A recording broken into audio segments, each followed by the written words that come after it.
কে কে কে ওখানে? ভূত এফএম। শুরুতে সাথে আছে হাসেল এবং চলছে ভূত এফএম। ভূত এফএম আপনাদের সবাইকে আপনার কিরকম হচ্ছে এরকম বলছি আমি জাস্ট একটা ফান মজা আর কি। ওকে, সো ওখানে আমি গিয়ে শুনলাম যে ওখানে নাকি একটা বাসা আছে। একজন লোকাল একজন বললো যে এই বাসাটা অনেকদিন ধরে খালি পড়ে আছে, বাসাটাতে কেউ থাকে না, বাসাটাতে অনেক সমস্যা হয়।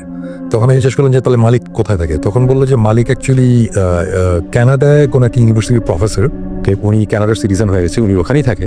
বাট উনি এই বাসাটা অ্যাকচুয়ালি কিনেছে আরেকজনের কাছ থেকে, এবং এই বাসায় কেউই থাকে না, একটা কেয়ারটেকার জাস্ট বাইরে একটা বিল্ডিংয়ে থাকে। সো তখন আমি বললাম যে আচ্ছা ইন্টারেস্টিং, তাহলে কি ওখানে ঢোকা যাবে কিনা। তখন আমরা যেটা করলাম যে পারমিশন নিতে গিয়ে মালিক নাই, সো কেয়ারটেকার বললাম যে দেখেন ভাই আমরা অ্যাকচুয়ালি রাত্রে একটু দেখতে চাই, শুনছি বাসাটা থেকে অন্যরকম। কেয়ারটেকার বললো যে ঠিক আছে অসুবিধা নেই, আপনারা আসতে পারেন। রাতে আমি গেলাম, তখন তো অ্যাকচুয়ালি আমার ওইরকম টিভি শো ওই প্ল্যানগুলো আমি এখানে যাই নয়। সো বাট ফর্চুনেটলি আমার কাছে একটা হ্যান্ডিক্যাম ছিল, ছোট একটা ক্যাম্পোরার ছিল। তা ছোট একটা ক্যাম্পোরার, আর যে শুটিংয়ের জন্য ওই যে ওয়াকিটকি ছিল, রেড ডোরের শুটিং ছিল। তো আমি শুভ্র ভাইয়ের কাছ থেকে আমি বললাম যে আপনার ওয়াকিটকিগুলো দেন, আমাদের লাগবে। আমরা 3 জন গেলাম তখন। ওকে, তো ওখানে ঢুকলাম। ইন্টারেস্টিং ব্যাপার হচ্ছে আমরা ঢুকেছি রাত 12:15টার দিকে। 12:15টার দিকে ঢোকার পরে 50 মিনিটস তো যায়নি, আমাদের 3 জনের মধ্যে একজন বলে যে শোন ভাই আমার অ্যাকচুয়ালি শরীরটা ভালো লাগছে না, আমি চলে যাই। তখন আমি বললাম ওকে ফাইন, বাসার বাইরে গাড়ি রাখা আছে, তুমি জাস্ট হোটেলে নেমে আবার গাড়ি পাঠিয়ে দেবো, আমরা আছি এখানে। ও বললো যে আচ্ছা ঠিক আছে। সে চলে গেল। আমি আর আমার সাথে আরেকটা ছেলে ছিল, ইমরান নাম। তখনও আমাদের কিন্তু ভূত স্ট্রিমটা হয়নি, আমি এটা ভূত স্ট্রিম হওয়ার আগের কথা বলছি। ঠিক, ইমরান আর আমি আমরা দুজন বাসাটার ব্যাপারটা মানে এটা বাসাটাতে ঢোকার পরে একটু অন্যরকম লাগছিল, একটু মানে ঠিক এই জিনিসটা অ্যাকচুয়ালি ঠিক আমি দেখাতেও পারবো না, মানে বোঝাতেও পারবো না, ফিলিংটা ভালো ছিল না।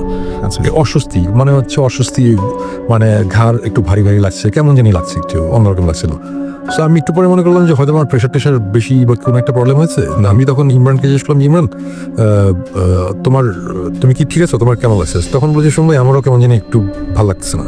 আচ্ছা, তখন আমরা সব একটা একটা করে দোতলা একটা বাসা, আমরা একটা একটা করে রুম ঘুরতে ঘুরতে শেষে আমরা আবিষ্কার করলাম যে 2টো রুম আছে। একটা দোতলায় কোনার একটা রুম, আর একটা হচ্ছে একতলায় কিচেনের পাশে একটা ঘরের মতন, ওখানে অনেক লাকড়ি টাকড়ি পড়ে আছে। হ্যাঁ, বাসাটা পুরো বাই দ্য ওয়ে, বাসাটাতে কোনো ইলেকট্রিসিটি নাই, পুরো অ্যাভেন। ও মাই গড, এটা তো ধুলা নাই, ধুলা আচ্ছা কিছু নাই, কোনো ফার্নিচারটা নেই, তেমন কিছু নেই, 2-1টা শেলফ আছে, মানে এই বাসাটাতে কেউই থাকে না। এবং সবচেয়ে ইন্টারেস্টিং ব্যাপার যেটা আমাকে স্ট্রাইক করেছিল যে জিনিসটা, সেটা হচ্ছে যে বাসাটাতে ঢোকার সময় কেয়ারটেকার যখন বাইরে একটা তালা ঝোলানো ছিল, তালাটা খুলে দিয়ে কেয়ারটেকার দরজাটা খুলে বললো যে আপনারা যান। তখন আমি বলবো আপনি যাবেন না? না। সো মানে কেয়ারটেকার ওই বাসাটা পাহারা দেয়, পাশে একটা ছোট বিল্ডিং এর মধ্যে একটা সার্ভেন্ট কোয়ার্টার আছে, ওখানে সে থাকে। সেই পর্যন্ত ওই বাসায় রাতে ঢুকে না, তার নাকি অনেক এক্সপিরিয়েন্স আছে।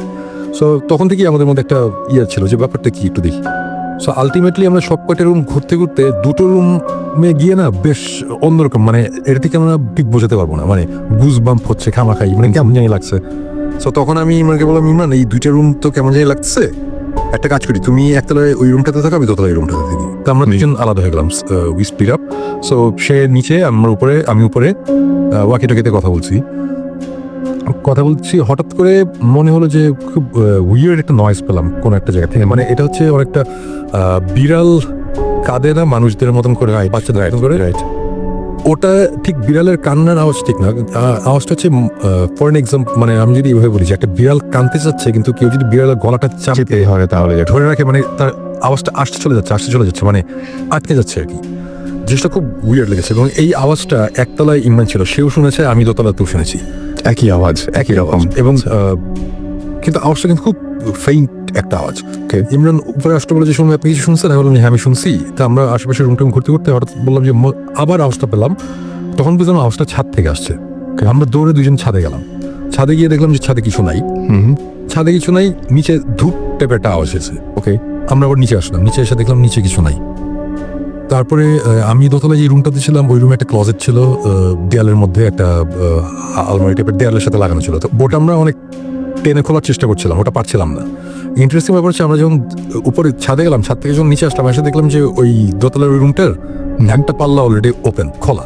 ওকে, সো তখন আমার এক্সপ্লেনেশনটা হচ্ছে আমরা অনেক টানাটানি করেছি, বাসাটা অনেক পুরানো, ওটা যখন লুজ হয়ে গেছে, আমরা যখন উপরে গেছি তখন জিনিসটা খুলেছে। সো এটার সাথে ভৌতিক কিছু নাই। সো ব্যাপারটা এরকম। আচ্ছা, বাট এতটুকু আমি বলবো যে আমরা যতক্ষণ এই বাসার মধ্যে ছিলাম, আমাদের একটা সময় এসে বুঝলাম যে আমাদের মানে মাথা টাথা অনেক ভারী হয়ে যাচ্ছে, মানে এই জিনিসটা কখনই আমি বোঝাতে পারবো না যে ফিলিংটা কি। মানে অনেকটা জ্বর আসলে যেরকম লাগে ওই রকম একটু ওরকম লাগছিল। তারপরে একটা সময় আমরা ওখানে থাকতে থাকতে একটা সময় যেটা হলো যে আমি ওয়াকিটকিতে দিদি একতলায়, তখন ইমরান দোতলায়, আমি আমরা আলাদা হয়ে গেছি। ওয়াকিটকিতে ওকে বলছে আচ্ছা তুমি তো কিচেনের পাশে, দেখো মানে পুরো ঘটনাটা ছিল এরকম যে তুমি তো কিচেনের পাশে অনেক খিদা লাগছে, দেখো তো ফ্রাইড চিকেন টিকেন পাওয়া গিয়ে ফাইভ ইন্ডিস, জাস্ট মানে হালকা করার জন্য সিচুয়েশন, কজ একটু কেমন লাগছিল। আমার কথাটা তখন শেষ হয় নাই, ঠিক আমার পায়ের পিছনে, এক হাত পিছনের দিকে হবে, মানে ফ্লোরের মধ্যে মনে হলো যে খুব জোরে, মানে ভয়ঙ্কর জোরে একটা আওয়াজ, মানে কেউ একটা কিছু দিয়ে ফ্লোরের মধ্যে খুব জোরে বাড়ি দিল। আচ্ছা, ঠাস করে একটা আওয়াজ, এবং আমি ডেফিনেটলি আমি ভয় পেয়েছি। আমি সাথে সাথে ঘুরে যাই যে কি, এটা একটা অ্যাবান্ডেন্ট একটা বাসা, দোতলা একটা রুমের মধ্যে আমি আছি এবং রুমে কিচ্ছু নাই, কোনো ফার্নিচার নাই, হঠাৎ করে এটা কিসের আওয়াজ। আমি ঘুরে আমি কিছু দেখিনি। আওয়াজটা এতই জোরে হয়েছিল, মানে বেশ জোরে। ইমরানও দৌড়ে উপরে চলে এসেছিল, যে মানে সেও ভয় পেয়েছে যে উপরে কি হচ্ছে, এবং তখন আমরা বেশ ভয় পেলাম। তখন তারপর থেকে ওই আওয়াজটার পরে নেক্সট 30 মিনিটসের মতন যাবতীয় জিনিসপত্র আমরা এক্সপিরিয়েন্স করেছি। যাবতীয় জিনিসপত্র মানে আমি কিন্তু বলছি না যে আমরা ভূত দেখেছি, আমি বলবো না যে সাদা শাড়ি পরে একজন এসে সামনে দেখা এরকম কিছু না, নাথিং লাইক দ্যাট। বাট আমরা যেসব জিনিসপত্র এক্সপিরিয়েন্স করেছি, এটা মানে আমি এখন বলছি না, এগুলো জিনিসপত্র সবই ডেফিনেটলি ভৌতিস্টের যখন টিভি শোটা আসবে ওখানে আসবে, বাট এরকম কিছু জিনিসপত্র আমরা এখানে দেখেছি যেটা কোনো অবস্থাতেই বাংলাদেশের একটা মফস্বল টাউনের একটা বাসার মধ্যে, যে বাসাটা 70-80 বছর আগে বানানো হয়েছে, সেই বাসায় ওই বাসার কনস্ট্রাকশন, মানে বাসাটা বানানো যে হয়েছে সে, আমি একটা সাইন দেখেছি ফ্লোরের মধ্যে খোদাই করা মোজাইকের মধ্যে, এগুলো জিনিস থাকার কথা না। এগুলো খুব আমি জাস্ট এতটুকু ভেঙে বলি যে সাউথ আমেরিকান ডেভিল ওয়ার্শিপ করতে গেলে যেসব জিনিসপত্র লাগে, ও মাই গড, যে টাইপের জিনিসপত্র লাগে, আমি এই টাইপের কিছু জিনিসপত্র আমরা এখানে দেখেছি। আচ্ছা, আছে ওই বাসায়, মানে একটা রুম আছে, রুমটার যে শেপ, ফ্লোরের মধ্যে যে ডিজাইন, দিস ইজ অ্যাবসার্ড। এটা হতেই পারে না যে বাংলাদেশে কোনো মফস্বল শহরের একটা বাসার মধ্যে আমরা এই সব জিনিসপত্র আছে, আমাদের কাছে আছে, আমাদের ভিডিও ফুটেজ আছে, আমরা যে আওয়াজ শুনেছি আওয়াজেরও অডিও ফাইল আমাদের কাছে আছে।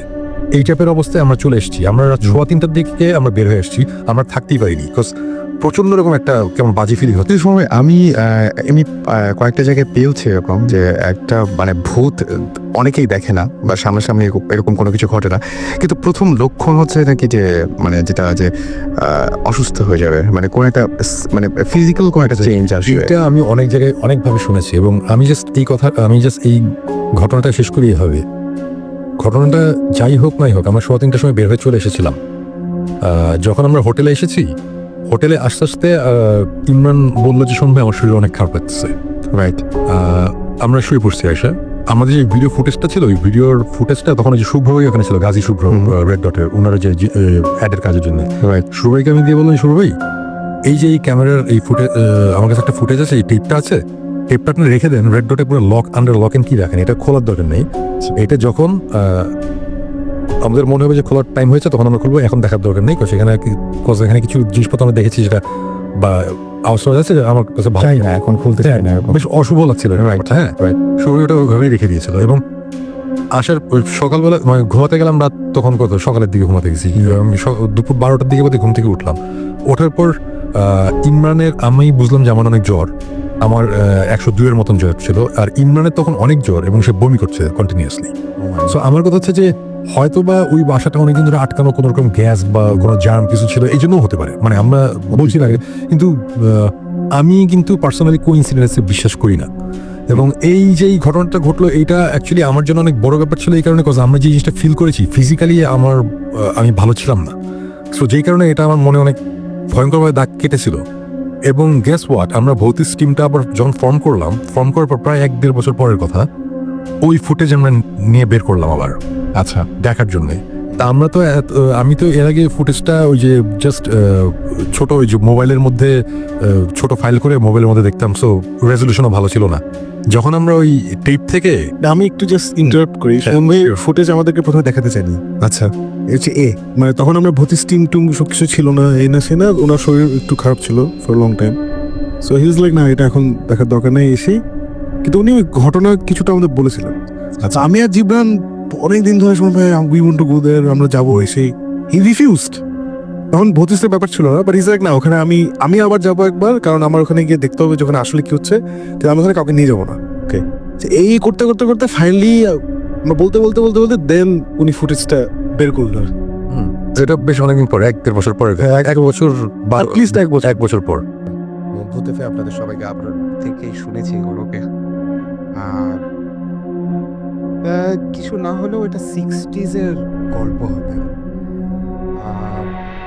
আমার বাবা তখন ইয়েতে একটা জার্মান কোম্পানিতে কাজ করতেন। ওটার নাম ছিল হচ্ছে গিয়ে ডিম্যাগ, এবং তারা পারাদ্বীপ পোর্ট, যেটা ইন্ডিয়ার উড়িষ্যাতে একখানা মোহনার পাশে একদম আপনার ইয়েতে যেটা সমুদ্রের ওখানে, তারা একটা স্টিল প্ল্যান্ট ওখানে কনস্ট্রাক্ট করতে যায় আর কি। তো ফিজিবিলিটি রিপোর্ট টিপোর্ট এইসব জিনিসপত্রগুলো আমার বাবা তৈরি করছিলেন, তাই জন্য ওনার ওখানে থাকতে হতো। উনি ওখানে একটা সার্কিট হাউসে থাকতেন আর একাই থাকতেন। ওকে, তো এরকম একদিন হঠাৎ উনি ওনার যে খাস বেয়ারা থাকে তার থেকে শুনলেন যে মোহনার পাশে একটা গ্রামে নাকি খুব সুন্দর ইলিশ মাছ উঠেছে। তো ইলিশ মাছের লোভ সামলাতে পারলো না আমার বাবা। আমিও লোভী, উনিও লোভী ছিলেন। হ্যাঁ, আমরা পেতে খুব ভালোবাসি আর কি সবাই। তো লোভ না সামলাতে পেরে এবং উড়িষ্যায় অনেকদিন ইলিশ মাছ পায় না বলে উনি চলে গেলেন গ্রামের দিকে। সাথে সবসময় উনি ওনার একখানা .32 একটা রিভলভার রাখতেন। ইট ওয়াজ একটা constabulary edition of Smith and Wesson I think. So he use to always keep it with him, torch রাখতেন, এবং এইগুলো নিয়ে উনি দিলেন হাঁটা।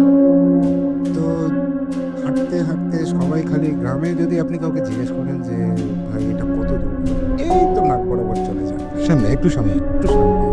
হ্যাঁ, এবং অনেক ডিস্টেন্স উনি কভার করে ফেলেন, এবং অনেক ডিস্টেন্স কভার করার পরে ওই যে নলিয়াতে যে গ্রামটা ছিল সেই গ্রামটাতে উনি চলেও যান, এবং ওইখান থেকে দুটো বিশাল বিশাল সাইজের ফ্রেশ ইলিশ মাছ একদম মোহনাতে ধরা, হ্যাঁ, নিয়ে খুব খুশি মনে উনি চলে আসছেন আর কি। ঠিক এই সময় যেটা হয়, উনি জিজ্ঞেস করেন যে ভাই কোনো শর্টকাট আছে নাকি, মানে যেই ঘোরায় ঘোরায় আসলাম রে ভাই, মানে একটু শর্টকাটই যাওয়া করেছে, যাওয়া ফেরার সময় তাহলে একটু বেটার হয় ভাই, প্রায় তো এখন দুপুর হয়ে গেছে, কিছুক্ষণ পর বিকাল হবে। বলে স্যার আপনি তো শুধু শুধু এত ঘুরে ঘুরে আসছেন, এটা একটা সোজা রাস্তা আছে বিচের ওপর দিকে। বলে ওকে ফাইন। তো আমার বাবা বিচের ওপর দিক দিয়ে দুটো ইলিশ মাছ কাঁদতে নিয়ে হাঁটতে শুরু করলেন আর কি। তো যাচ্ছে যাচ্ছে যাচ্ছে কিছুটা দূর গিয়ে হঠাৎ দেখে যে এক মহিলা বিচের উপরে দাঁড়ানো। মহিলার পরনে কিছু নেই, লম্বা চুল, ভীষণ সুন্দরী, এবং সেই মহিলা হাতটা বার করে দিলেন সামনে এরকম করে যে আমাকে ইলিশ মাছ দে। ওকে, কিন্তু কিচ্ছু বলছে না। তো আমার বাবা মনে করে যে এটা নিশ্চয়ই কোনো একটা পাগলি টাগলি কিছু একটা হবে, এই সর এখান থেকে সর। সে সরে না, সে সাথে সাথে আসে এবং মাঝে মধ্যেই হাত বাড়াই দিতেছে যে এই ইলিশ মাছটা তার চাই, এই ইলিশ মাছটা চাই। এবং আমার বাবা একটু স্পিড বাড়ায় দেন, কাগলি পিছন পিছন দেখা যাচ্ছে স্পিড শুধু বাড়াচ্ছে না, সে আরো লম্বা লম্বা স্টেপ ফেলে সামনে চলে গিয়ে আবার হাত করতে। এই সময় আমার বাবা একটুখানি স্লাইটলি ভয় পেয়েছেন, খুব স্বাভাবিক মানে। এবং উনি যেটা করেছেন একটা ডাবের খোলা বা কিছু একটা জাতীয় জিনিস, এটা উনি প্রথমে ভয় দেখান, ভয় মানে সিনসিনারি নেই, ছুঁড়ে মারে, এবং that goes through and through, মানে এপার থেকে ওপার, মানে একদম যারা ওরা ঢুকলো এবং স্টার্ট করে ওখান থেকে বেরোলো। জাস্ট মনে হচ্ছে একটা মানে ছায়া, সেই ছায়া পাশে একটা পাশে কিন্তু একদম যেটা মনে হচ্ছে যে ইট ইজ এ প্রপার নাকি, মানে একদম প্রপার ফিগার আর কি। এইবার তো বাবা বেশ ভয় পেয়েছেন, উনি স্পিড শুধু বাড়াননি বরং উনি দৌড়াচ্ছেন। এই যে ব্রেথ নিয়ে সেও দৌড়াতে দৌড়াতে সামনে চলে এসে বারবার হাত পাতে, ইলিশ মাছ তার চাই। আমার বাবা এবার একটুখানি নাচো বন্ধ হয়েছে, ইলিশ মাছ আমি দিল না, সে একবার ফায়ারও করেছে, কিচ্ছু হয়নি তাতে। সে দৌড়াচ্ছে ইলিশ মাছ নিয়ে, এবং দৌড়াতে দৌড়াতে সার্কিট হাউসের পাশে একটা বন বিবির মন্দির ছিল। বন বিবি হচ্ছে কি একটা ভিলেজ ডিউটি, স্পেশালি এটা সুন্দরবনের দিকে এবং আরও যেখানে বন আছে, ইউজুয়ালি ফরেস্ট আছে, সেখানে সবাই বন বিবিকে প্রে করে আর কি। তো বন বিবির একটা মন্দির ছিল, এবং ওখানে যে প্রিস্ট ছিল, সেই প্রিস্টের সাথে আমার বাবার একটুখানি চেনা জানা হয়ে গেছিল। তো সে সার্কিট হাউসের দিকে না দৌড়ে সে মন্দিরের দিকে দৌড়ানো শুরু করে, বন বিবির মন্দিরের দিকে। এবং দৌড়াতে দৌড়াতে সে চিৎকার করতে শুরু করে, প্রিস্টকে ডাকে যে এ আমার পিছনে কিছু একটা পড়েছে, হ্যাঁ আসেন আমার পিছনে কিছু একটা পড়েছেন বাঁচান। প্রিস্ট এবার ওখান থেকে ইনস্ট্রাকশন দেয় যে দেখেন সামনে একখানা বড় একটা গাড্ডা আছে, গাড্ডার উপর দিক দিয়ে লাফ দেবেন, আপনার কাছে কিছু কয়েন থাকলে ওটার মধ্যে ফালে দেবেন, আচ্ছা হ্যাঁ দিয়ে আর তাকাবেন না ওইদিকে, হ্যাঁ আপনি হাঁটা দেবেন আমি আসতেছি। তো আমার বাবা লাফ দেয় গাড্ডার উপরে, কয়েনও ফেলে, ইলিশ মাছ ফেলে না, আরো পর্যন্ত ইলিশ মাছ ছাড়েনি, হ্যাঁ একেই বলে হচ্ছে গিয়ে মাঝে মাঝে বাঙালি, আমি ইলিশ মাছ ছাড়বো না, এবং সে লাফ দিয়ে ওখানে ঘুরে যায়। তারপরে সে টার্ন করে দেখে যে প্রিস্টটা খুব উঁচু স্বরে হ্যাঁ মহিলাকে বলছে, মানে উড়িয়া ভাষায় বলছে এই তুমি যাও এখান থেকে, কেন এখানে পেছনে পেছনে যাও, চলে যাও এখান থেকে, দিয়ে দিয়েছে তো যাও। তারপরে দেখা যায় যে মহিলা চলে যায়। আচ্ছা তারপরে প্রিস্ট বলে যে দেখুন এটা খুব একটা প্যাথেটিক স্টোরি, 100 বছর আগেকার ঘটনা, যখন নীল চাষ হতো এই এলাকাতে, এক নীল সাহেব বেসিক্যালি এই জমিদারের মেয়ে তাকে উঠিয়ে নিয়ে গেছিল, অবভিয়াসলি সব জিনিসের পরে তাকে ফেলে দেওয়া হয় অ্যান্ড মার্ডার। তারপরে থেকে এই মেয়েটির স্পিরিটটা এখানে ঘুরে বেড়ায়, এবং সে আগেও যেটা করেছে is preys on people, men, এবং তাদের সাথে নাকি সবসময় থাকে, ইনভিজিবল টু এভরিওয়ান, সবার কাছে একদম ইনভিজিবল, খালি যাকে হন্ট করছে তার কাছে ভিজিবল, এবং আস্তে আস্তে করে নাকি তার সব এনার্জিগুলোকে সব সাক আউট করে নেয়। আচ্ছা আস্তে আস্তে করে করে, এবং মানুষ মনে করে যে লোকটার মাথা খারাপ হয়ে গেছে, পাগল, হ্যাঁ সবাই তাকে পাগলখানাটার মধ্যে ফেলে দেয়, আলটিমেটলি একদিন এই মানুষটা মারা যায়, and she moves on to another host, একটু প্যারাসাইটিক টাইপ অফ বুঝতে পারছি। গোস্ট আর কি। এবং সাধারণত মানে তারাই ফিরে আসে বারবার যারা একটু অতৃপ্ত এদেরকে বলে একটা ফেরত নি। আচ্ছা, এবং আরেকটা জিনিস আমি এখানে শুনেছিলাম, একটা নতুন টার্ম ফেরত নি, এবং আমি যারা ফিরে আসে, আচ্ছা এদেরকে বলে ফেরত নেই। হ্যাঁ ফেরত নি, আসলে বেসিক্যালি এটা হচ্ছে গিয়ে যে পেতনি বা প্রেতনি ওইটারই একটুখানি কি বলবো আর কি অ্যাকচুয়ালি আঞ্চলিক করা আর কি, ফেরতনি যারা ফিরে আসে। এবং আমি শুনেছি যে অবস্থায় মানে অনেকের আছে এরকম যে অবস্থায় মারা যায় সেই পোশাকে সেইভাবে, হয়তো দেখা গেলো যে কাউকে হত্যা করা হয়েছিল এরকম একটা অবস্থায়, যে জায়গাটায় শরীরে কাটা সেই অবস্থায় ফিরে আসে। অনেকে আবার নাকি এরকম শুনেছে যে দেখা যায় যে অন্য কোনোভাবে আসে, বা যার যেটা অভাব ছিল বা অতৃপ্ত ছিল, দেখা গেলো যে কেউ ইলিশ মাছ না খেতে পেয়ে মারা গেছে, হাতে একটা ইলিশ নিয়ে ঘুরে বেড়াচ্ছে, এরকমও হয় আমি শুনেছি যে এই ব্যাপারগুলো। কোন ভাই কি বলেন এটার ব্যাপারে? আজকে তো আর বেশি টাইম নাই শোন ভাই, সেহরি টাইম তো হয়ে যাচ্ছে প্রায়, জাস্ট একটা কথা বলে নেই, তারপরে নেক্সট এপিসোডে তো শোন ভাই থাকছেন না। সো শোন ভাই কেন থাকছেন না এটা কি সবার সাথে বলে যায় যাতে আমরা কোনো বাজে সিচুয়েশন না ফেস করি, যে শোন ভাই what happen to him and then একটু বলেন। ওকে, হ্যাঁ নেক্সট এপিসোডে শাকিব যেটা বলবো থাকবো না। সো কৌশিকদা আপনি ফ্রি থাকলে ডেফিনেটলি নিশ্চয়ই আছে। নাকি। সো আমি অ্যাকচুয়ালি থাকছি না, বিকজ আমার একটা দেশের বাইরে যেতে হচ্ছে, এটার সাথেও একটা ভূতের একটা সম্পর্ক আছে। দ্য থিং ইজ, আমাদের গত এপিসোডে বলেছিলাম যে আমাদের ভৌতিস্ট টিমের সাথে একটা কানেকশন হয়ে গেছে, আমাদের বাইরের যে ঘোস্ট হান্টার্স যে টিমটা টিভিতে এক্সানে রাখে ঘোস্ট হান্টার্স, তো ওদের সাথে আমাদের বেশ কয়েকদিন ধরেই যোগাযোগ চলছে অনেক ব্যাপারে। সো ওদের আমরা কিছু কেস ফাইল ওদের সাথে আমরা শেয়ার করেছি। সো ওরা বেশ ইন্টারেস্টেড এগুলো শুনে যে বাংলাদেশ থেকে এরকম আমরা একটা জিনিস করছি। সো যেটা হয়েছে, তারা ওয়েস্ট ভার্জিনিয়াতে একটা এই মাসের 28 তারিখ তারা একটা ইনভেস্টিগেশনে যাচ্ছে। ওখানে একটা প্রায় 150 বছরের পুরনো একটা পাগলা গারো, একটা মেন্টাল ইনস্টিটিউশন, সম্পূর্ণাতিক আসালাম। সো ওইখানে ইন্টারেস্টিং। হ্যাঁ, এবং ওখানে নাকি এক মানে শয়ে মানুষ মারা গেছে, মানে যারা পেশেন্ট ছিল 100-র উপরে মানুষ মারা গেছে, এবং তারপরে এত বেশি ডেথ রেট এত হাই হয়ে গেছিল যে ওটা বন্ধ করে দেওয়া হয়। এখন ওখানে অনেকেই যায়, সবাই বলে যে এটা জায়গাটা খুব হন্টেড, অনেকেই এটা দেখতে যায়। সো এইটা ইনভেস্টিগেট করতে ঘোস্ট হান্টার্স নেক্সট 28-তে এই মাসের 28-তে তারা যাচ্ছে এটা ইনভেস্টিগেট করতে। এবং আমরা ভৌতিস্ট টিম বেশ লাকি যে আমরা টিম মেডিসিন পেয়েছি। সো অন বিহাফ অফ ভৌতিস্ট টিম আমি যাচ্ছি এবং ওদের সাথে ইনভেস্টিগেশনে যাব। সো আই হোপ একটা মজার কোনো একটা এক্সপিরিয়েন্স হবে, বা সে যে এক্সপিরিয়েন্সই হোক, ডেফিনেটলি আমি যখন ওখান থেকে ব্যাক করবো, আমরা সেটা পরে শেয়ার করতে করবো, ডেফিনেটলি আমরা ওটা শেয়ার করবো, কী হলো না হলো ওটা নিয়ে আমরা আলাপ করবো। সো এই কারণে আমরা আমি নেক্সট 2 এপিসোডে আমি থাকছি না। সাকিব কিছু বলো। হ্যাঁ লুনেটিক অ্যাসাইলামটা খুব ইন্টারেস্টিং আরেকটা কারণে যে এখনকার দিনে পাগলাগারোদের যারা মেন্টালি আনস্টেবল যে চিকিৎসাটা করা হয় এটা খুবই নতুন ইন দ্য সেন্স দ্যাট গত সে 40-50 বছরের এই হিউম্যান ট্রিটমেন্টটা মানে ট্রিটিং দেম অ্যাজ পিপল, পাগলদেরকে ঠিক মতো ব্যবহার করে ওদের সাথে সুন্দর করে দেখে তো বা যতটুকু সম্ভব এই ইনস্টিটিউশনটা যেটা সময় হয়ে বললো 150 বছর 200 বছর পুরনো। সো আগে কিন্তু যারা পাগল হয়ে যেত তাদেরকে অমানসিক সব ট্রিটমেন্ট দেওয়া হতো মানে কথা literally electric shock therapy, brain কেটে মাথা কেটে ব্রেন খুলে দেখা হতো ওদের ফাংশনস কি হচ্ছে, বিকজ কেউ জানতো না ওটা একটা লোক পাগল হয়ে গেছে যে সো কি করলেও ঠিক হবে কেউ জানতো না। সো ওই জানার জন্যই হোক বা যে কারণে হোক মানে অমানসিক সব টর্চার করা হতো এদের উপরে। সো সুমন ভাই যেটা বললেন যে ডেথ রেট বাড়ার পিছনে this was a big factor. Okay, it's not just natural death. বুঝতে পেরেছি, মানে ওইভাবে যে কষ্ট পেয়েই মারা গেছে। সো এর জন্য এটি just I just want to add. Okay, তো আমার মনে হয় যে আর কোনো গল্প তো আজকে আমরা শুনছি কি? না, আজকে আর কোনো গল্প নাই। ওকে, আমাদের টাইম প্রায় শেষ হওয়ার আগে আমি জাস্ট ছোট্ট একটা ঘটনা বলি। শিওর। সেটা হচ্ছে ধানমন্ডি 27 নম্বরে হুম। একটা বাসা আছে, একটা অ্যাপার্টমেন্ট কমপ্লেক্স আছে। নাম্বার আমি বলতে পারছি না স্বাভাবিকভাবেই। বাট আপনারা যদি কখনো ধানমন্ডি 27 নম্বর রোড দিয়ে যান রাত্রেবেলা, হুম। দুই পাশের বাসাগুলো অ্যাপার্টমেন্ট বিল্ডিংগুলো একটু খেয়াল করবেন।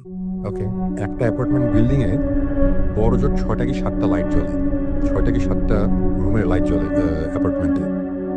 অ্যাপার্টমেন্টটা অনেক বড়। ওখানে মনে করেন যে অ্যাটলিস্ট 30টার মতন অ্যাপার্টমেন্ট রয়েছে মানে কমপ্লেক্সটার মধ্যে। বাট আপনারা 6টা-7টার বেশি লাইট দেখবেন না। সন্ধ্যার পর থেকেই।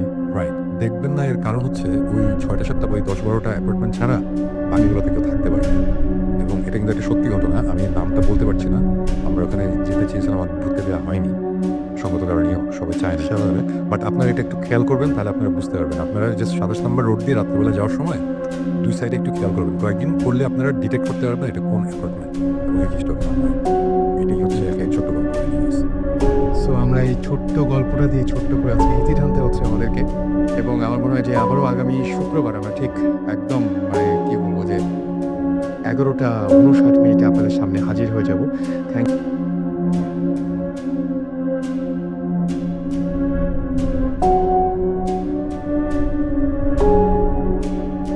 শুনছেন সবসময় রেডিও 4-তে সাথে আছে রাসেল এবং চলছে ভূত এফএম। ভূত এফএম আপনাদের সবাইকে আবার হোসেন, খন্দকার শাখাত হোসেন, আমরা দুইজন আপনার ডিউটি শেষ করে ক্যাম্পে ফেরত আসছিলাম ট্রেনিং সেন্টারে ক্যাম্পে। তো আসার সময় আপনার ক্যাম্পে আসার একটু আগে একটা আম গাছ আছে, তো ওটার গোড়াটা আপনার ভালো করে বাঁধা কিন্তু ভাঙা। তো ওখান থেকে একটা ছোট বলের মতো একটা আগুনের একটা আলো, আপনার বলের মতো একটা আগুনের একটা দলা আলো উড়ে আপনার ওই ট্রেনিং সেন্টারের ভিতরে 2 তলা একটা আপনার মাটির 2 তলা বাড়ি আছে, ওটাই এসে বসার পরে আমরা দুইজন পিছনে ফলো নিলাম। নেওয়ার পরে ওই বিল্ডিংটা থেকে 10 থেকে 15 হাত দূরে আমরা দুইজন দাঁড়ানোর পরে ভালো করে আপনার লক্ষ্য রাখলাম। 5 ফুট 5.5 ফুট ইঞ্চি, 5 ফুট 5.5 ফুট আপনার লম্বা হবে। আচ্ছা, তো একটা মেয়ে হলো, সুন্দর একটা মেয়ে, ইয়াং। তো মেয়েটার গায়ে অনেক স্বর্ণ অলংকার আছে, প্লাস আপনার মাথায় তাজ ফাজ, হাতে আংটি, অনেক কিছু আছে দেখার মতো, খুবই সুন্দর। তো ওইখানে আমরা প্রায় 7-8 মিনিট ধরে দেখলাম। তো সেই সময় আমরা দিশা হারাচ্ছিলাম যে আমরা কি দেখছি, কি করছি, কোথায় দাঁড়িয়ে আছি, এমন কোনো আমাদের সেন্সে ছিল না। আচ্ছা, তারপরে আপনার হঠাৎ পলক পড়ে যায় যে আমার ব্যাটসম্যান ছিল খন্দকার শাখা, ওনার পলক পড়ে যাওয়ার পরে উনি কিছু দেখতে পারে না চোখের পলক পড়ার পরে। তো আমি ওনার থেকে 2 থেকে 2.5 মিনিট বেশি দেখেছি, তো আমার পলক ওই সময় পড়েনি। তারপরে উনি যখন আমার গায়ে হাত দিয়ে অনেক ঝাঁকাঝাঁকি করছে, তারপরে আমার সেন্সটা এসছে, প্লাস আমার পলকটা পড়ে গেছে। তারপরে তো তোমার পর্যন্ত আপনি একভাবে তাকিয়েছিলেন? জি, কিন্তু ওই পলক পড়ার পরে যখন আমার মানসিক দৃষ্টি যখন ফিরে আসে, তো সেখন আমি বুঝতে পারি যে আমাদের দুজনকে ডাকছিল হাত দিয়ে। মানে আপনি যেভাবে দেখাচ্ছেন সেটা হচ্ছে যে একটা মনোজাতের মতো করে সামনের দিকে ডাকছিল। তারপরে আরেকটা বিষয় হলো, মেয়েটা অস্থির এক জায়গায় দাঁড়িয়েছিল না, 4টে অথবা 5টা দরজা আছে 2 তলায়। আচ্ছা, তো এক সময় এক দরজায়, আর যে দরজায় যাচ্ছে যতটুকু মানুষটা, অতটুকুই আপনার শুধু আলো ছিল, এছাড়া অন্য কোথাও না। অন্য কোথাও কোনো আলো জি, ছিল তারপরে আমাদের ভালো সমস্যা হয়েছে যে মনে করেন প্রায় 3 থেকে 4 দিন আমরা ঘুমাইতে পারিনি। 2 জন তারপরে স্যারকে জানানো হয়েছে যে সেনাবাহিনীর ট্রেনিং স্যার ছিলেন। তো স্যার বলল কোনো সমস্যা নাই, এখানে এমনটা হয়ে থাকে। আজ থেকে 2 থেকে 2.5 বছর আগে 2 জনের চোখে পড়ছিল। ঠিক একইভাবে তোমাদের 2 জনের চোখে পড়ল। এবং সেটা কি যা তারা যে বর্ণনা দিয়েছিল বা যেরকম আপনিও কি ঠিক সেরকম দেখেছেন তাদের? জি, ঠিক এরকমই দেখছি, কিন্তু একটু কম বেশি আর কি। আমরা একটু বেশি দেখেছি। আচ্ছা, এরকম কোনো ঘটনা কি ঘটেছিল যে কোনো গন্ধ পেয়েছিলেন ওই সময়? গন্ধ পেয়েছিলাম, কিন্তু গন্ধটা যেমন আপনার এই যে কিছু ব্যবসা প্রতিষ্ঠানে আপনার আগরবাতি টাইপের কিছু জ্বালায়, সাধু টাইপের কিছু গন্ধ যেগুলো আছে, ঠিক হ্যাঁ, মিষ্টি গন্ধ আর কি। জি, এই টাইপের একটা, তার মানে যেমন ধূপ জ্বালাইলে যেমন আপনার একটা হয়, ঠিক আছে? হ্যাঁ, অমন টাইপের একটা। এবং আপনি নিশ্চিত যে যখন আপনি দেখছিলেন ঘটনাগুলো তখন আপনি পুরোপুরি জেগেছিলেন? জি, পুরোপুরি আমি পুরোপুরি জেগেছিলেন এবং ওই এলাকায় কি আর মানে এছাড়া ওই যে 2.5 বছর আগে আরো অনেকেই কি দেখেছে এরকম কোনো ঘটনা আছে? দেখছি, এর আগে দেখেছি, এর আগে আপনার আমি যা দেখেছি এর থেকেও জিনিসটা শুনলাম, আমি শুনেছি এক সেট ছিল। আচ্ছা, এক আরো set, বেশি ছিল। হ্যাঁ জি, আরো বেশি ছিল। কিন্তু সেই সময় আপনার ওই বাড়ির ভিতরে আপনার হিন্দুদের বাস ছিল, কিন্তু এখন নাই। যে পরে যেটা শুনেছি নেক্সট টাইমে ওনারা ভারতে চলে গেছেন ওই পুরো জমি জায়গা বেচে দিয়ে, এই জন্য এখন অনেক কম দেখা যায়। আচ্ছা, পরবর্তীতে আপনার কখনো সমস্যা হয়নি? আমি জানি। হ্যাঁ, পরবর্তীতে আমার সমস্যা হয়েছে 3 দিন। তার মানে আমার এমন মনে হতো প্রায় 3 দিন বেশি সমস্যা হয়েছে, আমি ঘুমাইতে পারিনি।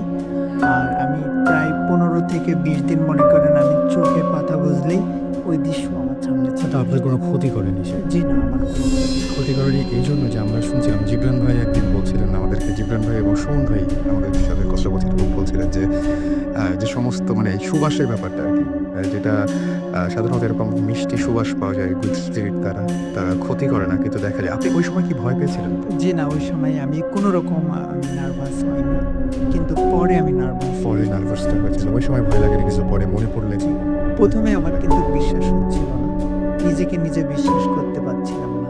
তারপরে আমি অনেক করে ওনাকে বারবার আমি চার্জ করি, বলছে "হ্যাঁ, তুমি যা দেখলাম আমি তো তাই দেখলাম।" রাইট। তারপরে আমি কনফার্ম হয়েছি। থ্যাংক ইউ আপনাকে এরকম একটা গল্প শেয়ার করার জন্য। আর এই মুহূর্তে আমি আরেকজন আমাদের নতুন গেস্ট আছেন, তার গল্পটার আগে তার পরিচয়টা জানবো। 2 জন আছেন, ইনফ্যাক্ট আজকে আরও 2 জন নতুন আমাদের সাথে জয়েন করেছেন, তাদের পরিচয়গুলো আমরা জেনে নেব এবং তারপরে একটা সময় সাথে গল্প শুনবো। আপনার পরিচয়টা একটু বলবেন প্লিজ। থ্যাংকস রাসেল। আমার নাম সর্দার নিয়ামুল ইসলাম, আমার নিকনেম সুমন। আচ্ছা। আমি আইএফসি ওয়ার্ল্ড ব্যাংক গ্রুপে কাজ করি। ঘটনা আমি যেটা আজকে শেয়ার করবো সেই ঘটনাটা আমরা আরেকটু পরে শুনছি। ওকে, সেই ঘটনাটা আমরা পরে শুনবো। এর মাঝখানে আরেকজন গেস্ট রয়েছেন আমাদের নতুন আমাদের সাথে জয়েন করেছেন, তার পরিচয়টা আমরা জানবো। Thank you, Russell, and hello to everyone. আমার নাম রিয়া, আমি ম্যাক অ্যাডভার্টাইজিংয়ে আছি। That's also an ad agency. I'm working as a time services manager. So আজকে I'm here to join your Adda and also accompanying my friends who are working in Buddhist. So সবার সাথে বসে গল্পগুজব করার জন্য আসা। Basically আমরা এখানে ভূতের গল্পগুলোই করি এবং আমাদের সঙ্গে সাকিব ভাই আছেন। সাকিব ভাই, আজকে কি অবস্থা বলেন একটু? খুব ভালো অবস্থা আজকে। যে স্টোরি দিয়ে শুরু করলাম, এরকম যদি রাতে আমার হয় তাহলে আমি অনেক ভয় পাবো। আমি স্যালুট জানাই যে আপনি ভয় পাননি, সেটা শুনেই ভয় লাগছিল কিছুটা। আমি শুনে খুব অবাক হয়েছি, কিন্তু ওই পরে ভয় পেয়েছিলেন এটা বলেছেন অবশ্য। এটাও কিন্তু একটা বেশ ইউজুয়াল, মানে পরে এই সময় তো ঘোরের মধ্যে থাকে, পরে হয়তো ভয়টা পায়। রাইট, তো আমরা একটা ব্রেকে যাই না, একটা ব্রেকে যে তারপরে আমরা গল্পে ফিরে আসবো কিছুক্ষণ, একটা খুব অল্প একটা ব্রেক। শালা পরামর্শের জন্য, কোনো প্রবলেমের সমাধানের জন্য। তো আমি এরকম ভালো দেখেছি, জেনুইনও দেখেছি, আবার ফেকও অনেক দেখেছি। তো মাথায় সবসময় আগে ফেকটাতেই চিন্তা করতাম যে না, আগে দেখি কোথায় ফাঁকফোকর আছে, কি ব্যাপার।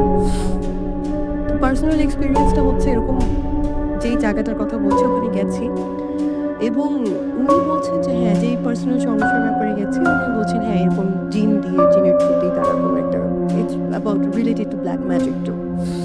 তো ওরা নামাবে যেই রুমটাতে ফার্স্টে নিয়ে গেল আমাদের রুমটাতে, আমি আবার তখন লাইট জ্বালানো এবং রুমটা একটা রুমের ভেতর দিয়ে তারপর ওই রুমটাতে যেতে হয়। ওই রুমের ভেতরে কোনো ফার্নিচার নাই, একটা প্যাসেজ টাইপের একটা রুম। তো আমরা 3 জন ছিলাম একসাথে, 3 জনকে পাশাপাশি দাঁড় করিয়েছে, আমি মাঝখানে দাঁড়ানো। এবং ওনার সিস্টেমটা হলো এরকম যে উনি 3টা ছোট ছোট স্লিপের মতো কাগজের মধ্যে 3 জনের আলাদা আলাদা নাম লিখে সে ওটাকে ফোল্ড করলো, করে যার নাম যেই কাগজে লেখা তার মুখে ওটা টাচ করিয়ে একটা কাপের মধ্যে সে 3টা কাগজ একসাথে রাখলো, রেখে হি বার্নড ইট। বার্ন করে, তো আমি এই কাজ কারবারগুলো সে যখন করছে আমি যেহেতু মেন্টালি অ্যাকসেপ্ট করে গেছি যে কিছু একটা এখানেও হয়তো বা ভাগ্য করে আছে। তো by that time I am looking around যে কোথায় ভেন্টিলেটর আছে, কোন দিক দিয়ে কোনো মাইক টাইক কিছু লাগতে পারে, কি হতে পারে next, I don't know. Okay, but usual practice যে ওরা কোনো একটা বলবে যে আসছে বা কিছু একটা এরকম না। তো আমি বাই দিস টাইম আমি দেখছি এবং ইটস টোটালি ব্লকড একটা রুম, কোনো ভেন্টিলেটর নেই, কোনো জানালা নেই, একটাই দরজা, যে দরজাটা দিয়ে বের হলে ওই কানেক্টিং রুমটাতে, এটা হচ্ছে কোনো you don't have another way out. এবং ঠিক রুমটার মাঝখানে একটা ছোট পিঁড়ি টাইপের একটা রাখা, একটা বড় পিঁড়ি টাইপের। তো সমস্যা যেহেতু আমার এবং আমার সাথে যারা গেছেন তাদের বিশ্বাস যে এখানে কিছু একটা হবে, আমি গেছি তাদের সাথে ওখানে তাদেরকে কমপ্লেন করা, ঠিক আছে। তো ওখানে জ্বালিয়ে ওই স্ক্রিপ্টটা চালানোর পরে আমাকে ওখানে বসালো, বসিয়ে আমাকে বললো যে তুমি যে ওড়নাটা পরে আছো ওড়নাটাকে জাস্ট ভাঁজ করে সামনে, মানে ওড়না গায়ে আছে বাট একটু স্প্রেড করে সামনে হাতের উপর রাখা, করে লাইটটা অফ করে দিয়ে তারা জাস্ট ওই রুমটার যে ডোর স্টেপ, এই এক্স্যাক্টলি ওই ডোর স্টেপেই তারা গিয়ে বসে আছে। এবং এই রুমের লাইট বন্ধ, বাট পাশের রুমে কিন্তু টিউব লাইট জ্বলছে এবং আমি ওই লাইটের কিছুটা হলেও আলো, এবং রুমটা এই রুমে যে রুমে আমি বসে আছি ওই রুমটা খুব বড় না, একটা মোটামুটি আলো আধারের। অ্যান্ড আই নো যে এরা বের হয়ে গেছে এবং ওরা বাইরে বসে আছে, আমি ওদের শ্যাডো দেখতে পাচ্ছি। তো জাস্ট বাইরে থেকে আমাকে বললো যে তুমি স্থির থেকো, কোনো রকম ভয় এখন ঘরটার মধ্যে একদম পুরোপুরি এক নিয়ে এক। জাস্ট রুমটা আমি আপনাকে বলি হয়তো 4 ফিট বাই 8 ফিট টাইপের একটা রুম। আচ্ছা, সেই ঘরে আমি লম্বালম্বি ভাবে দাঁড়িয়ে বসে আছি ঠিক মাঝখানে, এবং দরজাটা হচ্ছে আমার সামনে ডান দিকে। এবং ঘরের মধ্যে কোনো আলো নেই। ঘরে ওই পাশের রুমে আলো জ্বলছে এবং ওই রুমের আলো কিছুটা হলেও। আসছে, তো I feel all on a sudden যে আমার মাথার উপরে সামনের দিক থেকে নিয়ে পেছন দিকে প্রচন্ড, মানে সিভিয়ার ঝড়ের বেগে একটা বাতাস, অনেক জোরে একটা বাতাস ওদিক থেকে শুরু হলো, এটাও বুঝলাম। আমার মাথার উপর দিয়ে ক্রস হয়ে আমার পিছন দিকে দেয়াল দিয়ে বেরোয় গেল কিছু একটা বাতাস। হ্যাঁ বাতাস, এবং প্রচন্ড জোরের একটা, এবং just it's a matter of 3-4 seconds baby, okay, that's all. এবং ঠিক যখন আমার মাথার উপর দিয়ে পাস করছে আই রিয়েলাইজ যে আমার ওড়না যেহেতু সামনে বিছানো কিছু একটা পড়েছে, আচ্ছা, আমি জানি না, তো অতখানিও আলো আসছে না এবং ওই রকম অবস্থা আমি আর ওই সিচুয়েশনে নাই যে আমি ওটা দেখবো। তো আমার চোখ দিয়ে দরদর করে পানি পড়া বের হয়েছে, কারণ আমি প্রচন্ড ভয় পেয়ে গেছি, I don't know what's happening. আমি জাস্ট ও চলে যাওয়ার পরে আমাকে বাইরে থেকে বললো যে তুমি বের হয়ে আসো। আমি ওই হাতটা দিয়ে ওনাটাকে এভাবে আমার বুকে জড়িয়ে ধরে আমি দেখিও নি, আমি বের হয়ে এসে জাস্ট ওই দরজার কাছে আমি বসে পড়েছি, মাটিতে বসে পড়েছি, পরে আমি ওনাটা এভাবে সামনে ছড়িয়ে দিয়েছি।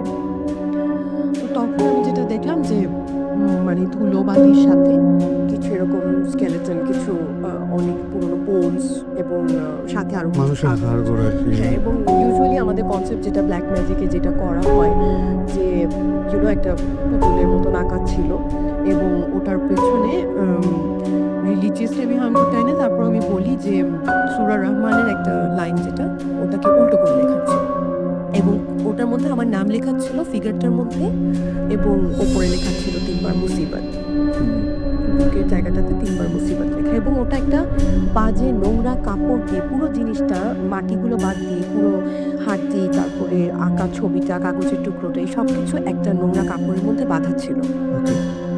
নাও দ্য পয়েন্ট ইজ, এখানে কালো জাদুটা কিন্তু ব্যাপার না। পয়েন্ট ইজ আমি তার আগে পর্যন্ত একদম কনসিয়াস মাইন্ডে পুরো রুমটাকে আমি রিভিউ করে নিয়েছিলাম, and once and for all আমি এখনও ক্লেম করে বলতে পারি যে ওইটুকু টাইমের মধ্যে ওরা বের হয়ে যাওয়ার পরে ওই বাতাসের সোর্স কীভাবে আমার মাথা থেকে যে পড়লো, আই ক্যান ফিল যে সিলিং থেকেই পড়ছে এবং কিছু পাস করে যাওয়ার সময় পড়ছে, এবং এই জিনিসটা আমার চোখের সামনে দেখা। And it all happened in afternoon, মানে মিড নুন, একদম দুপুর 12টা-1টার সময়, এরকম সময়।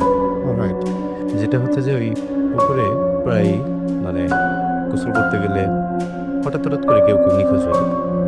আচ্ছা, ইভেন অনেক সময় ভর দুপুর বেলায় দেখা গেলো ছোট বাচ্চা গোসল করতে গিয়েছে, 4-5টা বাচ্চাদের সাথে একজন নাই। এবং এরকমও শোনা গেছে যে যার বাচ্চা মিসিং হয়েছে বা যেই লোকটা মিসিং হয়েছে তারা আগের রাতে স্বপ্ন দেখে যে একটা খালি কলস সে মানে খালি কলস একটা স্বপ্ন দেখায় যে পুকুরে ভাসছে। আচ্ছা that mean that pond is asking something. এবং দেখা যায় যে যাকে স্বপ্নটা দেখিয়েছে নট রিয়েলি যে তার ফ্যামিলি থেকেও হবে, বাট নেক্সট মর্নিং বা নেক্সট ডেতে কেউ একজন মিসিং। তো যেটা হলো যে এই পুকুরটা নিয়ে যেহেতু সবারই একটা মানে এরকম ভয় বা ভীতি ছিল, তো একসময় ওই পুকুরের ওই জায়গাটুকুর যে মালিক ছিল হি ডিসাইডেড যে ওকে সে সেল করে ফেলবে। তো সে জায়গাটা সেল করে ফেললো এবং একজন লোক সেটা ভরাট করে বাড়ি বানাবে আর কি। তো মাটি ফেলা শুরু হলো। তো যখন ভরাট হয়ে গেছে মোটামুটি পাইলিংয়ের জন্য সে রেডি, এরকম একটা সময় ওই যে বাড়িটা জমিটা কিনেছে তার ওয়াইফ স্বপ্ন দেখছে যে তার কাছে জোড়া ডাব, আচ্ছা একটা স্বপ্ন দেখেছে যে জোড়া ডাব তার কাছে যাচ্ছে। তো ডাবের সাথে কি সম্পর্ক আসলো ওই বউটা ঠিক বুঝলো না। তো সে পরদিন সকালে তার হাজব্যান্ডকে বললো যে দেখো আমি তো এরকম একটা স্বপ্ন দেখলাম, আমাকে একটা জোড়া ডাব চাচ্ছে আমার কাছে এবং পুকুরটা চাচ্ছে। মানে সে স্বপ্ন দেখলো এরকম যে পুকুরটাই তার কাছে একটা জোড়া ডাব চাচ্ছে। তো সে ভয় পেল, সে তার হাজব্যান্ডকে বললো যে আমার মনে হয় তুমি পুকুরটাকে বাঁধ দাও, দ্যাট মিন হুজুর টুজুর কাউকে ডেকে চারিদিকে কোনো সুরা টুরা দিয়ে কোনো একটা বাঁধ দাও। তো হাজব্যান্ড প্রথমে জিনিসটা আমল দেয়নি, পরে চিন্তা করলো যে আচ্ছা ঠিক আছে বউ যখন এত করেই বলছে তাহলে একটু করেই দেখি। তো সে তখন একজন হুজুরকে ডাকলো, ডেকে বললো যে এই অবস্থা, আমার ওয়াইফ তো স্বপ্ন দেখেছে যে একটা জোড়া ডাব সে চাচ্ছে। তো বললো যে তাহলে কি করা যায়। তো ঠিক আছে, হুজুর কিছু সূরা টুরা লিখে চার কোনায় আর কি, চারটা বিভিন্ন জায়গায় পুঁতে রেখে আসলো যে পুকুরটাকে বাঁধ দেওয়া হয়েছে। তো ভদ্রলোকের 3 ছেলে মেয়ে ছিল আর কি, মানে দুজন ছোট আর একজনের বয়স মানে একজনের এইজ হবে বোধ হয় 10-12, আর একজনের 8 আর একজনের 6, এরকম একটা। তো পরদিন ওই পরে স্কুলে যায়, 3জনই যখন স্কুলে যায়, ছোট 2জন আর কি, মানে বড়টার বোধহয় আগে ছুটি হয়ে যায়, ছোট জনের বোধহয় 1 ঘন্টা বা 1.5 ঘন্টা আগে ছুটি হয়। তো স্কুল থেকে ফেরার পথে ওর ট্রাক একটা হিট করে, দুটো বাচ্চা মারা যায়। দুটো বাচ্চা একসঙ্গে মারা যায়। এবং ওর বাচ্চাদেরকে আনতে একটা রিক্সাওয়ালা ফিক্স করা ছিল, রিক্সাওয়ালা আনতে যায়, রিক্সাওয়ালা ইনজিউর্ড হলো সিরিয়াসলি, বাট সে মারা যায়নি, শুধু বাচ্চা দুটোই মারা গেল। তো কিছুক্ষণের মধ্যে পাড়ায় খবর ছড়ায় পড়লো, তারপর তো আমরা সব দৌড়াদৌড়ি মানে জিনিসটা দেখার জন্য দেখলাম যে হ্যাঁ বাচ্চা দুটো একদম শেষ, মানে একজনের তো মাথার উপর দিয়ে গেছে, মানে মাথার ঘিলু বেরিয়ে গেছে একটা বাচ্চার, আর একটা বাচ্চার হাত মানে পেটের উপর দিয়ে গেছে, ওর একটা হাতের পোর্শনটা চলে গেছে একদিকে বডির, জাস্ট মানে পেটের মাঝখান দিয়ে গেলে যেটা হয়। তো এটা কি মানে না, খুবই অদ্ভুত ব্যাপার যে এটা একটা মানে সারা সবসময়ের জন্য আমার মনে একটা প্রশ্ন জাগে যে এই স্বপ্নটার সাথে ওই পুকুরটা আসলে পুকুরটা কুটটা কি এক্স্যাক্টলি, আমি এটাই কোশ্চেন করতেছিলাম যে পুকুরটা অনেক পুরানো পুকুর, কিন্তু মানে সবাই বলে যে এটা সেই ব্রিটিশ আমল থেকেই পুকুরটা ছিল, বেশ পুরনো পুকুর, এবং পাড়ার অনেকে ওই পুকুরের পানি কি বলে মানে ফুটায় খাওয়ার জন্য নিয়ে যেত, বিকজ ইটস ভেরি মানে বিগ পন্ড, দিঘি টাইপের বলা যায়। একদম সে, সুতরাং মানে মনে হচ্ছে যে একটা পুকুরের পক্ষে মানে এরকম ঘটনা ঘটা, তার মানে আমার কাছে প্রশ্নটা প্রথমেই আপনার গল্পটা শুনে প্রথম যেটা মনে হয়েছিল এখন অনেকে বলে যে পুকুরটা হতে পারে রিয়েলি পন্ড, বাট পুকুরের মধ্যে হয়তো কারো আত্মা ছিল, হয়তো পুকুরে কাউকে ডুবায় মারা হচ্ছিল বা কোনো কাউকে মেরে ফেলে ওখানে ফেলে রাখা হচ্ছিল, ইট কুড বি মানে কোনো আত্মা। কিন্তু এটা নিশ্চয়ই ওই জায়গায় সবাই জানে এবং এই ঘটনাটা মানে নিশ্চয়ই আপনার এলাকার সবাই। হ্যাঁ, আচ্ছা, যে ভদ্রলোক জমিটা কিনেছিল সে অবশ্য আমাদের এলাকার না, উনি বাইরে ছিল, বাট তারপরে কি আর ওইখানে ছিলেন বা না, এরকম? না, উনি ওটা দিয়েছিল ওই জায়গাটা, ইনফ্যাক্ট ওই জায়গাটা বহু বছর পরিত্যক্ত অবস্থা ছিল। ইভেন আমার মনে হয় যে রিসেন্টলি তাও একজনে না অনেকে ওটাকে প্লট আকারে, it's a very big area, so like 4-5 plot ওখানে করে এখন লোকজন বাস করে। বাট আমি যেটা বলছি তখন আমি ক্লাস 7-10 পড়ি আর কি, অনেক আগের ঘটনা, অনেক আগে করে। এরকম কিন্তু অনেক জায়গা আছে যেখানে মানে জায়গাটার হয়তো কোনো স্পেশাল কিছু নেই, বাট লোকেশনটার জন্য ওখানে হয়তো কোনো কিছু একটা আছে যেটাকে ডিস্টার্ব করাটা ইজ ভেরি ডেঞ্জারাস। কারণ আমরা ওদেরকে দেখতে পাই না বিকজ আমাদের হয়তো ক্যাপাবিলিটি নেই, বাট আমরা কিন্তু এই জার্মস যে এক্সিস্ট করে এটা আমরা জানি 2 সেঞ্চুরি আগে, 200 বছর তার কিছু বছর আগে আমরা জানতাম না যে জার্ম কী জিনিস, রাইট? সো জার্ম কী জিনিস ওটা আমাদের টেকনিক্যালি অ্যাডভান্স ব্লাস্ট হয়ে একটা জায়গায় এসে বোঝা গেছে যে আমাদের চারিদিকে শরীরের ভিতরে কিলবিল করছে জ্বর, তাই না, ভাইরাস ব্যাকটেরিয়া ওঠা। সো নাহলে কিন্তু 200 বছর আগে যখন কাউকে বলি যে এই হাঁচি দিও না, জার্ম বেরো না, ও বলে হাসতো, সত্যি বলতেছে সত্যি। সো অবভিয়াসলি পুকুর বা এরকম একটা জায়গায় নিশ্চয়ই কিছুটা ছিল, সাম প্রেজেন্স বা হোয়াটএভার, যে জায়গায় ডিস্টার্ব হতে চায়নি। এরা ফর সাম রিজন আমরা যে স্টোরি আমরা শুনি, মানে ম্যাক্সিমাম স্টোরিতে কিন্তু মেটাফরিক্যাল কিছু ব্যাপার স্যাপার থাকে, বা যেটা আমরা দেখি যে ওটা হয়তো 2 ডাইমেনশনসে দেখি, মানে ওরাও আসলে ঠিক মতো কমিউনিকেট করতে পারে না একদম। সেটাই, So, ওরা যেটা পারে যেভাবে পারে কমিউনিকেট করে, আমরাও যেভাবে পারি বোঝার চেষ্টা করি। ঠিক আছে? সেটাই জিনিসটা হচ্ছে যে একটা মিডিয়াম দেখলাম সব কিছুতে হচ্ছে ড্রিমস, স্বপ্ন, স্বপ্ন সবসময়। এখন মানে আমি যদি বলি, এখন আমার হয়েছে কি, আমি আমার থ্রু আউট মাই লাইফ আমি অনেক কিছু দেখেছি, কিন্তু আমার 14 বছর বয়সে যে যখন আমার রিয়েলাইজেশন হলো যে আমি এক্সট্রাঅর্ডিনারি কিছু দেখছি, তার আগে বলতো আমি যা দেখি সব ডিসকার্ডেড। আচ্ছা, ওকে, সো থিংস লাইক যেমন আমার জন্ম চিটাগংয়ের দেবপাহাড়ে। ওকে, সো ওই দেবপাহাড়ের স্টোরিগুলো আরেকদিন বলবো, বাট ওইখানে আমার আজ পর্যন্ত আমি যে অনেক বাসা থেকেছি, চিরং থেকে ঢাকা আসার পরে অনেক বাসা থেকেছি, কিন্তু ওই বাসার মানে এভরি সিঙ্গল ডিটেল আমার মুখস্থ। অ্যান্ড আমি বাসা ছেড়েছি মানে 3 বছর বয়সে, 4 বছর বয়সে আমি ছেড়ে দিয়েছি। 5 বছর বয়সে আমার একটা ড্রিম দেখা, কিন্তু with sound very odd, but আমরা সবাই দেখেছি না আর্মাগেডন, তারপর ডিপ ইম্প্যাক্ট, এগুলো আছে দিয়ে। সো এখন এসে আমি রিয়েলাইজ করি যে যখন এগুলো দেখি তো আমি তো I have seen this before. Deja vu টাইপের একটা ব্যাপার। হ্যাঁ, ডেজাভু না, মানে এই সিনটাকে আমি বলি, আমি দেপার ছাড় পরে আই ইউজ টু অনেক খারাপ স্বপ্ন ওই বাসা নিয়ে। খারাপ স্বপ্ন মানে অনেক জিনিস দেখতাম যেটা আমি বুঝতাম না। এমন একটা হচ্ছে যে আমরা সবাই বাসায় বসে আছি, স্বপ্নে দেখছি যে হঠাৎ একটা নিউজ আসলো যে কিছু একটা হচ্ছে বাইরে, সবাই বেরিয়ে গেছে বাসা থেকে। সো আমার আব্বা একটা ভোক্সওয়াগন ছিল তখন, সো ভোক্সওয়াগন নিয়ে আমরা বেরিয়ে গেছি। ওকে, ভোক্সওয়াগনে বেরিয়ে যাওয়ার পরে আমরা সামনে একটা বাজার ছিল, বাজারে এসে থামছি, আর তখন রাত। মানে আমি বুঝতে যে গভীর রাত, কিন্তু চারপাশে তখন আমার তো নেই, মানে বাইরে থাকার এত রাত জেগে থাকার নেই। সো আমার সবাই মানুষ কিলবিল করছে, এবং সব করে আমি লাইক ওয়াও, এত রাত্রে সবাই উপরে তাকিয়ে আছে। ওকে, সো আমি বুঝছি কেন, আমি তো গাড়ির ওই জানলার উইন্ডো সিটে বসে আমি তাকিয়ে আছি। উপরে তাকায় দেখলাম যে অ্যাস্টেরয়েড টাইপের এমন একটা কিছু সোজা আমাদের উপর আসছে। আচ্ছা, আর মানে এই জিনিসটা আমি অ্যাস্ট্রয়েড জানতামও না কি আনটিল এই পরে ক্লাস 5-6 পরে। সো আমি তখন তো দের ইজ নো পয়েন্ট, তখন কোনো সিনেমাও বেরোয়নি, এগুলো কিছু বেরোয়নি, তখন আমি দেখছি যে সেই সময় তখন আমি নিচে তাকিয়ে দেখলাম যে আমি তখন বুঝছি না এটা কি, পাশে তাকিয়ে দেখি আমাদের যত মানুষ ছিল আশেপাশে সবাই মানে as if they are frozen in time. আচ্ছা, আচ্ছা।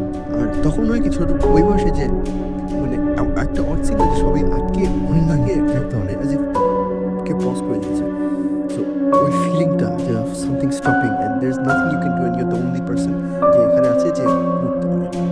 এবং আমি দেখছি এসএমএস এর মধ্যেও অনেকে বলছেন, মিজান যেরকম আমাদের বলেছেন যে তিনি একটা বাসায় থাকেন, যে বাসাতে অনেক অদ্ভুত ঘটনা ঘটে, সেটা পুরনো বাড়ি এবং হিন্দুদের বাড়ি, সেই বাড়িতে থাকে অনেক এরকম টাইপের ঘটনা ঘটে। আমাদেরকে আরও এসএমএস করেছেন, দেখতে পাচ্ছি এখানে উৎসব, দেব, নয়ন, মুস্তাফিজ আমাদের এসএমএস করেছেন, নোবেল, তারপরে আমাদের এসএমএস করেছেন নাথ, এমডি নাথ, এছাড়াও কে এম শহীদুল এসএমএস করেছেন, নবনী, এছাড়াও এসএমএস করেছেন শান্ত। আমরা এই এসএমএস গুলো কি মানে somehow address করতে পারি নেক্সট শোতে? আমরা এসএমএস আসছে, আমরা ওগুলো কিন্তু পর টাইম পাচ্ছি, আমার টাইম নিজে থেকে হ্যাঁ, আমরা নিজেরা এত বেশি কথা বলছি যে পাচ্ছি না আসলে কথা, মানে আর ব্যাপারগুলো এত ইন্টারেস্টিং ছিল যে আমরা আসলে ছাড়তেও পারছিলাম না, আমাদের শুনতে ইচ্ছে। আসলে ইন্টারেস্টিং হবে, সবার গল্পগুলো এত মজার। সো এই এসএমএস গুলো যদি আমরা একটু ঘাটিয়ে দেখে নেক্সট শোতে একটু অ্যাড্রেস করতে পারি, আই থিঙ্ক ইন্টারেস্টিং হবে। রাইট। এবং আমার কাছে যেটা মনে হয় যে অনেকেই এসএমএস এর মধ্যে বলার চেষ্টা করছে, কিন্তু এসএমএস এ পুরোটা আসেনি। হ্যাঁ, কিন্তু ঘটনাটা সত্যি যে অনেকগুলো এসএমএস আমরা দেখতে পাচ্ছি। আজকের হাতে সময় নেই, আমাদের শেষ করতে হবে। আর কথা হবে আবারও ঠিক আগামী শুক্রবারে, ঠিক সকাল বলছি আমি, রাত 11:59। আচ্ছা রাসেল, আজকে কিন্তু একটা মজার ব্যাপার করেছে, সুমন ভাই আমাদের সাথে নেই, কিন্তু সুমন ভাই কিন্তু আছে। আমি তো লাস্টে বলতে চাইছিলাম যে সুমন ভাই এখানে নাই, কিন্তু একটা কোইন্সিডেন্স, একটা অদ্ভুত একটা কোইন্সিডেন্স। সুমন ভাই ইনফ্যাক্ট আছে, কোথায় আছে আমি একটু বলতে চাই। আচ্ছা, বলেন। নট এই মুহূর্তে না, মানে এখন তো দিনের বেলা, মানে নট অনলি সে আমেরিকাতে, সে এখন মানে এখন তো ওদের দিন, আজকের রাতে he is joining ghost hunters এর team in an official investigation of a man lunatic asylum, যেটা সে বলেছিল ওকে যাওয়ার আগে, সেটা আজকে ঘটবে। সেটা আজকে করবে। সুতরাং আমাদের শোটাও ভূত এফএমও ওই দিনই হলো। ওকে, আমরা শেষ করে থ্যাংক ইউ শাকিব ভাই। শাকিব ভাই, আপনি লাস্টে কিছু যদি একটু না, thank you Russel, I think you really good job of conducting this show. Thank you Suman ভাই অ্যান্ড তোমার সাথে তো আছে। শাকিব ভাই, আমার কাছে মানে ব্যাপারটা আপনার যেটা বললেন খুবই অদ্ভুত একটা গল্প, এবং সেই গল্পগুলো প্লাস আজকে সুমন ভাই এসেছিলেন, সব গল্পগুলো আছে একটু অন্যরকম ছিল, তাই না? মানে আজকে দেখলাম যে হ্যাঁ, আজকে যেমন যেমন সুমন ভাই যে গল্পে দেওয়া যে ফিজিক্যাল একটা জিনিস উনি দেখেছেন, ফিল করে একটা তো স্বপ্ন দেখেছেন, অন্যটা কবরস্থানে দেখেছেন, এরকম আমি সামনাসামনি অনেক কম মানুষ চিনি যারা এরকম দেখেছেন। That was very interesting. আর আজকের থিমটা বেশ স্বপ্ন সেন্ট্রিক একটা থিম হয়ে গেল, স্বপ্ন, জিন এবং সবথেকে বড় কথা যে সেটার সাথে বাস্তবতার একটা মিল ছিল, যেটা হচ্ছে যে দেখে এসছে সেটা ঘটেছে বা এরকম কিছু একটা। যাই হোক, কথা হবে আবারও আগামী শুক্রবার ঠিক 11:59 আমাদের কোনো কিছু বলতে যাচ্ছেন? এসএমএসগুলো we are all sorry that আমরা আসলে মিস করছি এসএমএসগুলো, অসংখ্য এসএমএস, এবং সেই এসএমএসগুলো আমরা মিস করছি। Thank you very much, thank you, অনেক ধন্যবাদ। আমার খুব ভালো লাগলো, অনেক ভয় পাবো এখন হয়তো বাসায় গিয়ে, জানি না, বাট আড্ডাটা খুব জমেছিল। এবং thank you to radio 40 and Buddhist. সময় শোনার বলো, ভয়ঙ্কর হয়েছিল সেটাই। আমরা চলে যাচ্ছি গানে, এবং যেতে যেতে যে গানটা প্লে করছি সেই গানটা মাইকেল জ্যাকসনের একটা গান, ঘোস্ট। চলুন শুনে আসি গানটি, অ্যান্ড আজকে রাতের মধ্যে এখানে